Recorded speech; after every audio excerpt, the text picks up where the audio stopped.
Hi friends, ఎలా ఉన్నారు? So ఈరోజైతే మనం పవిత్ర జయరామ్ అండ్ చంద్రకాంత్ గురించి మాట్లాడుకుందాం. సో పవిత్ర జయరామ్ చనిపోయిన వెంటనే చంద్రకాంత్ అయితే చనిపోవడం జరిగింది. ఈరోజే చనిపోవడం జరిగింది. కానీ ఏదేమైనా ఒక నిన్నటి వరకు పవిత్ర పాపం పవిత్ర పాపం పవిత్ర అని చెప్పి జనాలు అనుకుంటున్న టైంలో ఈరోజు మార్నింగ్ చంద్రకాంత్ భార్య వర్షం విన్నాక పవిత్ర అని చెప్పేసి చీ కొడుతున్న సందర్భం అయితే మనకు కనిపిస్తుంది. ఎవరు ఊహించని ట్విస్ట్లు అయితే ఈ మరణంలో ఉన్నాయనే చెప్పొచ్చు.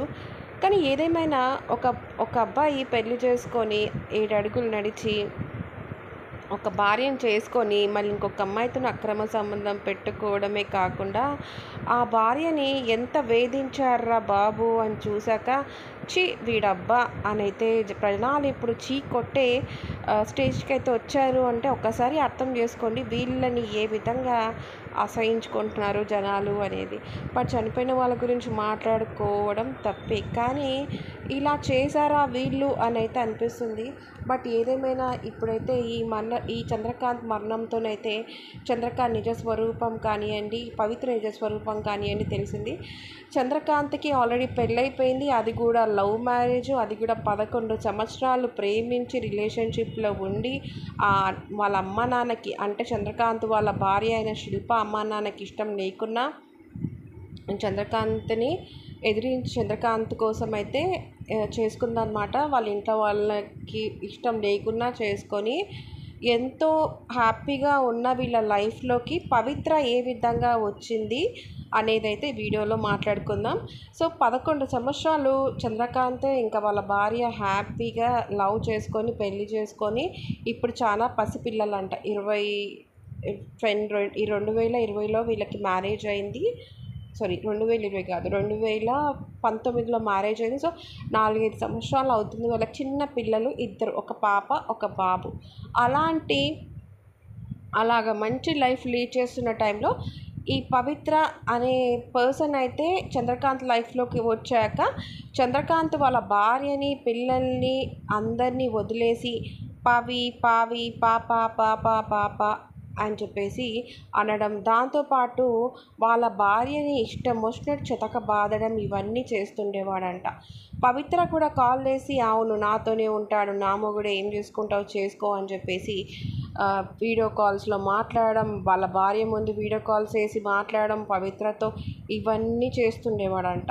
సో ఇంత చేయాల్సిన అవసరం లేదు. ఒకవేళ ఇన్ కేస్ నీకు ఏదన్నా రిలేషన్షిప్ ఉంటే సీక్రెట్గా పెట్టుకోవడము, భార్యకు తెలియకుండా భార్యను నొప్పించకుండా ఉండడం ఇలాంటివి చేస్తే ఓకే. కానీ భార్య ముందే అంత బాధ పెట్టి అంత హింసించి లాస్ట్కి వీళ్ళిద్దరు ఏం సాధించారో తెలియదు. కానీ ఇతని మరణం అయితే ఇతను కొని తెచ్చుకున్నాడు. ఎందుకంటే ఇప్పుడు ఈమె చనిపోయినాక కామ్గా ఉండి ఏదో ఇంట్లో ఉండి వాళ్ళ భార్యాభర్తలతోని వాళ్ళ భార్య పిల్లలతోని రొటీన్ లైఫ్ గడిపేస్తే అయిపోయేది. కానీ అది కాకుండా ఇంటర్వ్యూస్లోకి వచ్చి మాట్లాడడం, కింద నెగిటివ్ కామెంట్స్ ఇవన్నీ ఖచ్చితంగా నెగిటివ్ కామెంట్స్ అనేది చేస్తూ ఉంటారు. ఒక మనిషి పోయాక మీ డౌట్ వస్తుందిరా ఎందుకో అని చెప్పేసి అలా మాట్లాడడం జరుగుతుంది. సో ఒక మనిషి చనిపోయింది, నీకు బాధ ఉంది అంటే నువ్వు లోపలికి వెళ్ళి ఉండాలి, లేదంటే నీ లైఫ్ నువ్వు లీడ్ చేయాలి. కానీ కాకుండా నువ్వు సోషల్ మీడియాకి వచ్చి మాట్లాడినప్పుడు నెగిటివ్ కామెంట్స్ అనేవి చేస్తారు. దాన్ని చూసి నువ్వు ఈయన బాధపడ్డాడు అంటే కాదు. మొత్తానికైతే ఈమెని మిస్ చేసుకోవడం ఇష్టం లేకనే భార్య బిడ్డలు అంటే లెక్కలేని తనంతోనే తను ఈ పని చేసుకున్నాడు అని అయితే అర్థమైపోయింది. బట్ ఏదేమైనా భార్య పెళ్లి చేసుకొని 7 అడుగులు నడిచిన భార్య సరిగ్గా లేదు. మరి ఆ పిల్లలు ఏం పాపం చేశారో నాకు అర్థం కాలేదు. ఆ తల్లిని కూడా విపరీతమైన మాటలు మాట్లాడేవాడంట. నా పవి నా పవి నా పవి నా పాప నా పాప. కట్టుకున్న భార్య కంటే కూడా మధ్యలో వచ్చిన వాళ్ళు ఎక్కువ అనేవాడి పతనం ఇలానే ఉంటుంది అనడానికి ఇది నిజంగానే ఒక నిదర్శనం అనే చెప్పాలి. ఎందుకంటే లవ్ మ్యారేజ్ చేసుకొని హ్యాపీ లైఫ్ లీడ్ చేసుకొని ఇద్దరు పిల్లల్ని పట్టించుకోకుండా పరాయి స్త్రీ మోజులోకి వెళ్ళి పాతాళంలోకి వెళ్ళిపోయిన మన చంద్రకాంత్ యొక్క స్టోరీ అని అయితే ఇప్పుడు చెప్పవచ్చు. బట్ ఏదేమైనా ఈ ఈ విధంగా అంటే ఇప్పుడు అతను ఈ అమ్మాయి కోసమే చనిపోయాడు అని అయితే ఖచ్చితంగా చెప్పొచ్చు ఫ్రెండ్స్ మనం. ఇది ఇది బాధనా ఏదైనా కావచ్చు, కానీ తల్లిని, భార్యని అలా అంత ఘోరంగా చిత్రహింసలు చేయాల్సిన పని లేదు. ఇతనిలో మంచితనం నాకు ఏ విధంగా కనిపించలేదు, క్రూరత్వమే కనిపిస్తుంది. మీకేమనిపిస్తుందో నాకైతే కామెంట్స్లో చెప్పండి. నాకైతే నిజంగానే ఇలాంటి మనిషి ఉంటాడా అని అయితే అనిపిస్తుంది. బట్ ఈ పవిత్ర విషయానికి వచ్చినట్టయితే నిజంగా ఆ అమ్మాయి చాలా మంచి అమ్మాయో, ఆ అమ్మాయిని చూసి మనం జాలిపడాల్సిన అవసరం లేదని ఇప్పుడు అనిపిస్తుంది. ఎందుకంటే ఆమె నిజంగా మంచిదైతే సరే బాబు నువ్వు నాతో ఉంటున్నావు, మరి నీ భార్య పిల్లల్ని కూడా చూసుకో, వాళ్ళ స్కూల్ ఫీజులు ఏమైనా కట్టావా, వాళ్ళని ఏమన్నా సర్ది చెప్పుకుంటున్నావా, ఒక ఆడపిల్ల అంటున్నావు, మరి ఆ పిల్లకి పెళ్ళికి ఏమైనా చేస్తున్నావా అని చెప్పేసి ఆలోచించాలి. అది కాకుండా ఈ పవిత్ర కూడా పాపం శిల్పాని అంటే ఈ చంద్రకాంత్ వాళ్ళ భార్యని బెదిరించడము, కాల్లో ఇష్టం వచ్చినట్టు మాట్లాడడం, వీళ్ళిద్దరు వీడియో కాల్స్ చేసుకోవడం భార్య ముందు, ఇవన్నీ చాలా హర్టింగ్గా అయితే ఆమె కనిపించేదంట. పాపం చంద్రకాంత్ వాళ్ళ భార్యకి అమ్మ లేకపోవడం, వాళ్ళ అత్తగారే అమ్మలాగా చూసుకునేదంట. ఈరోజు వీడియో ప్రముఖంగా అయితే చెప్తున్నారు.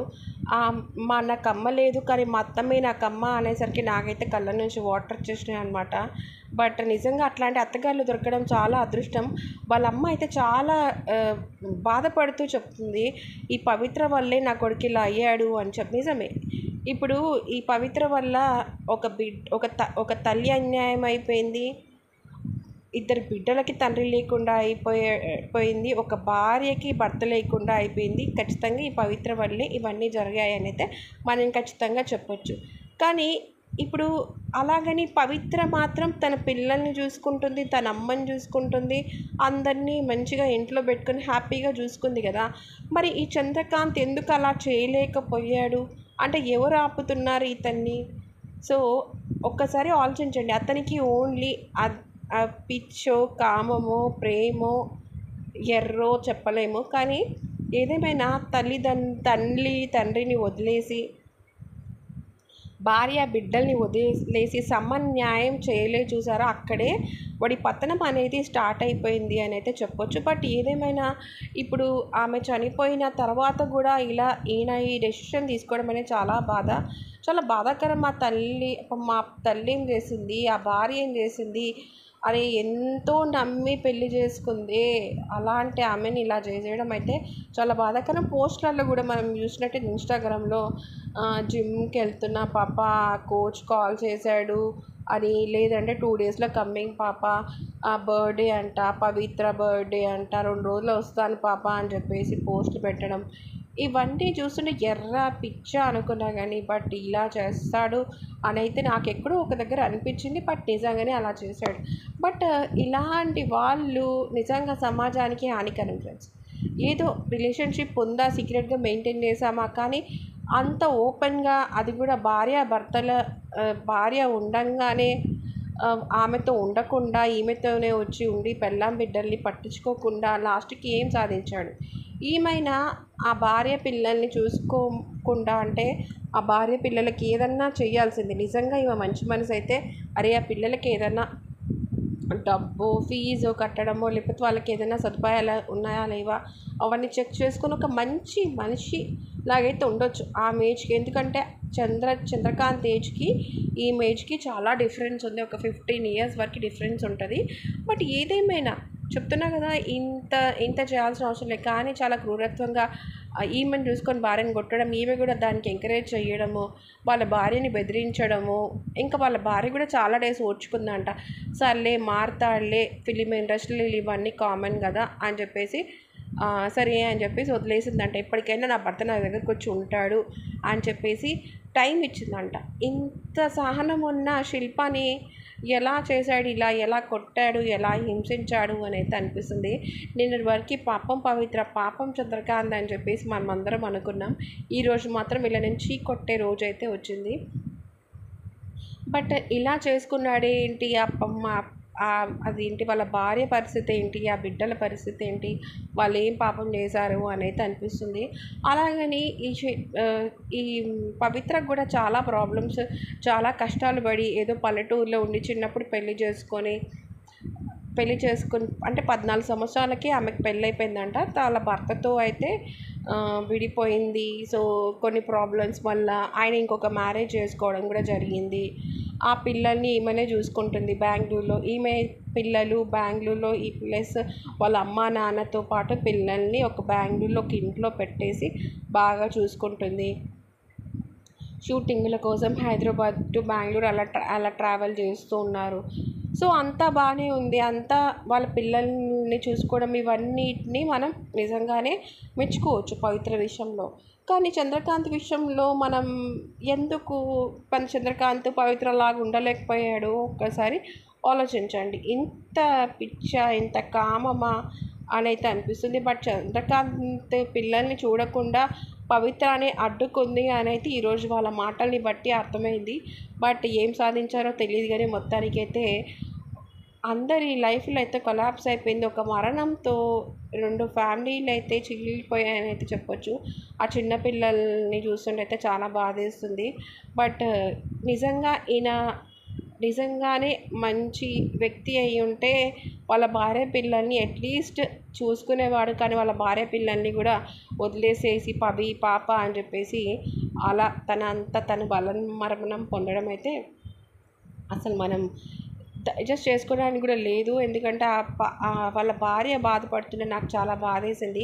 కనీసం రిపోర్ట్లో స్కూల్ రిపోర్ట్లో కూడా స్కూల్ అడ్మిషన్లో కూడా వాళ్ళ భర్త నేమ్ ఉండదంట. అంటే సంతకాలు కూడా ఉండవంట. ఆ విధంగా నా పిల్లలు పెరుగుతుంటే అదే పవిత్ర కూతురికి మాత్రం ఈయనెళ్ళి భర్త స్థానంలో సంతకం పెట్టాడు, నా పిల్లలకు మాత్రం తండ్రి లేకుండా అయిపోయాడు అని చెప్పేసి ఆ శిల్ప బాధపడుతుంటే అయితే నాకు చాలా బాధేసింది. ఆ పిల్లలు పెద్దగయ్యాక కూడా వాళ్ళ భవిష్యత్తు ఏంటి, వాళ్ళు పెరగడం ఎలా, వాళ్ళని ఎవరు చూసుకుంటారు అనేది అయితే చెప్పలేము. బట్ ఏదేమైనా ఇలాంటివి జరగకూడదు.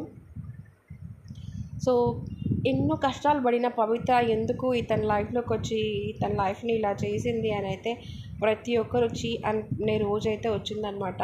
బట్ ఇట్లాంటివి అయితే జరగకూడదు ఫ్రెండ్స్ ఎవ్వరికి.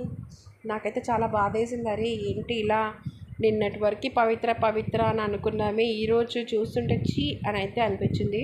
వాళ్ళ భార్యనైతే ఒకరోజు 12 గంటల నుంచి 5 గంటల వరకు గొడ్డును బాధినట్టు బాధేవాడంట. అలా కొట్టి అంత హింసించి ఏం సాధించాడు, మళ్ళీ తనంత తాను వెళ్ళిపోవడం, ఇదంతా చూస్తుంటే అయితే నాకైతే చాలా బాధ అనిపించింది. బట్ ఆ తల్లి కూడా చెప్తుంది, ఒక్కరోజు అమ్మ అని పిలవలేదు, ఆ పవిత్ర వచ్చినాక మొత్తం మారిపోయాడు, 2020 నుంచి మొత్తం ఇలా అయిపోయింది, అసలు మేము ఎలా బ్రతకాలి, మిమ్మల్ని ఎవరు చూసుకుంటారు, ఎవరు పోషిస్తారు, అసలు వాళ్ళ బట్టలు చూస్తున్నా, వాళ్ళ ఇల్లుని చూస్తున్నా, ఈయన లగ్జీరియస్ లైఫ్ని చూస్తుంటే అసలు పట్టించుకోలేదు, వాళ్ళ భార్య పిల్లలకి ఏం చేయలేకపోయాడే అని అయితే చాలా బాధేసింది. బట్ ఏదేమైనా దీనికోసం అంటే ఈమె కోసం ఇలా చనిపోవడం అయితే అసలు మనం హర్షించాల్సిన విషయమే కాదు. బట్ ఇంటర్వ్యూస్లో కూడా చెప్పడం జరిగింది, నేను ఉండను 2 డేసే మీరు గుడ్ న్యూస్ ఉంటారు అంటే నేను అనుకున్నాను ఏంటో జరుగుతుందేమో అని చెప్పేసి. కానీ ఇన్స్టాగ్రామ్ పోస్టులు చూసినట్టయితే మనకు అనిపిస్తుంది. బట్ ఇవన్నీ కొన్ని వీడియోస్ కూడా వదిలాడనమాట. గోవాకి వెళ్ళి కూడా వీడియో కాల్స్ చేసేసి మేము ఇలా ఎంజాయ్ చేస్తున్నాము, ఊటీకి వెళ్ళి కూడా వీడియో కాల్ చేసి మేము ఎంజాయ్ చేస్తున్నాం అని చెప్పి 3 రోజుల కిందటనే వాళ్ళ భార్యకి కాల్ చేసి ఏడిపించాడంట. వాళ్ళ భార్య కూడా చాలా బాధపడిందంట. వీళ్ళిద్దరు కలిసి వీడియో కాల్ చేసి బెదిరించారంట. ఇన్ని చేసిన వీళ్ళు లాస్ట్కి ఏం సాధించారు ఫ్రెండ్స్, నాకు అర్థం కావట్లేదు.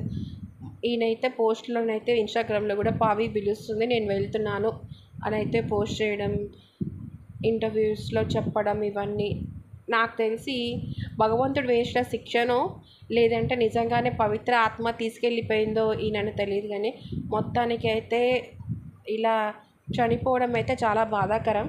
సో మొత్తానికైతే ఇంకా మనం చెప్పాల్సిందైతే ఏది లేదు. ఇలాంటి జరగకూడదు అంటే ఇలాంటి అక్రమ సంబంధాలు అనేవి ఉంచుకోకుండా ఉంటే బాగుంటుంది.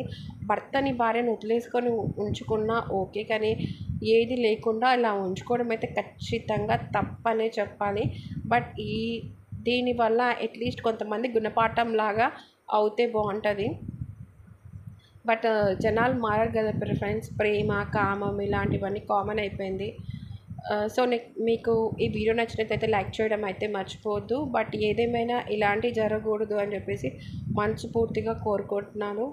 సో చనిపోయిన వాళ్ళకి ఎట్లాగో ఆత్మశాంతి కలగాలి కాబట్టి మేబీ వీళ్ళ ఆత్మకి శాంతి కలిగించి నెక్స్ట్ జన్మలో అయినా చాలా మంచిగా ఉండాలి అని కోరుకుందాం. Thank you so much for watching and like చేయడం అయితే మర్చిపోద్దు. Thank you so much friends, bye.